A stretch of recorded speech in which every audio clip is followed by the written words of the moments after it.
మత్తయి సువార్త 4వ అధ్యాయము. అప్పుడు యేసు అపవాది చేత శోధింపబడుటకు ఆత్మ వలన అరణ్యమునకు కొనుపబడెను. 40 దినములు 40 రాత్రులు ఉపవాసముండిన పిమ్మట ఆయన ఆకలిగొనగా ఆ శోధకుడు ఆయన యొద్దకు వచ్చి, నీవు దేవుని కుమారుడివైతే ఈ రాళ్లు రొట్టెలగునట్లు ఆజ్ఞాపించుమనెను. అందుకాయన, మనుష్యుడు రొట్టె వలన మాత్రము కాదు గాని దేవుని నోట నుండి వచ్చు ప్రతి మాట వలనను జీవించునని వ్రాయబడి ఉన్నదనెను. అంతట అపవాది పరిశుద్ధ పట్టణమునకు ఆయనను తీసుకొని పోయి దేవాలయము శిఖరమున ఆయనను నిలువబెట్టి, నీవు దేవుని కుమారుడివైతే క్రిందికి దుమ్ముకుము, ఆయన నిన్ను గూర్చి తన దూతలకు ఆజ్ఞాపించును.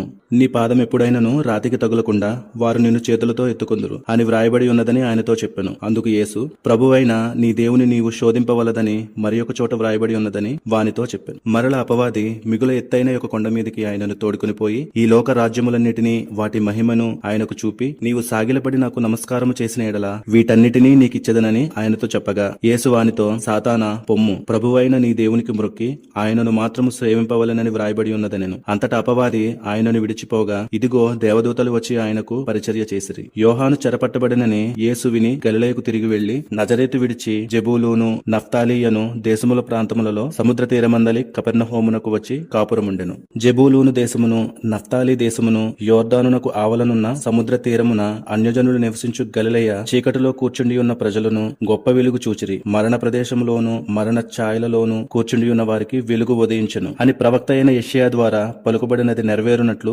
ఇలాగు జరిగెను. అప్పటి నుండి యేసు పరలోక రాజ్యము సమీపించి ఉన్నది గనుక మారు మనసు పొందడని చెప్పుచు ప్రకటింప మొదలు పెట్టెను. యేసు గలిలయ సముద్ర తీరమును నడుచుచుండగా పేతురు అనబడిన సీమోను అతని సహోదరుడైన అంద్రెయ్యను ఇద్దరు సహోదరులు సముద్రములో వలవేయుట చూచెను. వారు జాలరులు. ఆయన, నా వెంబడి రండి, నేను మిమ్మును మనుషులను పట్టు జాలరులుగా చేతునని వారితో చెప్పెను. వెంటనే వారు తమ వలలు విడిచిపెట్టి ఆయనను వెంబడించిరి. ఆయన అక్కడి నుండి వెళ్లి జెబెదయి కుమారుడైన యాకోబు, అతని సహోదరుడైన యోహాను అను మరి ఇద్దరు సహోదరులు తమ తండ్రి అయిన జెబెదయి యొద్ద దోణిలో తమ వలలు బాగు చేసుకొనిచుండగా చూచి వారిని పిలిచెను. వెంటనే వారు తమ దోణెను తమ తండ్రిని విడిచిపెట్టి ఆయనను వెంబడించిరి. యేసు వారి సమాజ మందిరములలో బోధించుచు దేవుని రాజ్యము గూర్చిన సువార్తను ప్రకటించుచు ప్రజలలోని ప్రతి వ్యాధిని రోగమును స్వస్థపరచుచు గలిలయ అంతటా సంచరించెను. ఆయన కీర్తి సిరియా దేశమంతటా వ్యాపించెను. నానా విధములైన రోగముల చేతను వేదనల చేతను పీడింపబడిన వ్యాధిగ్రస్తులందరినీ, దయ్యము పట్టిన వారందరినీ, చాంద్ర రోగులను, పక్షవాయువు గలవారిని వారు ఆయన యొద్దకు తీసుకొని రాగా ఆయన వారిని స్వస్థపరచెను. గలిలయ, దెకపులి, యెరూషలేము, యూదయను ప్రదేశముల నుండి యోర్దానునకు అవతల నుండి బహు జనసమూహములు ఆయనను వెంబడించెను. దేవుడు ఈ వాక్య భాగమును దీవించునుగాక. ఆమేన్.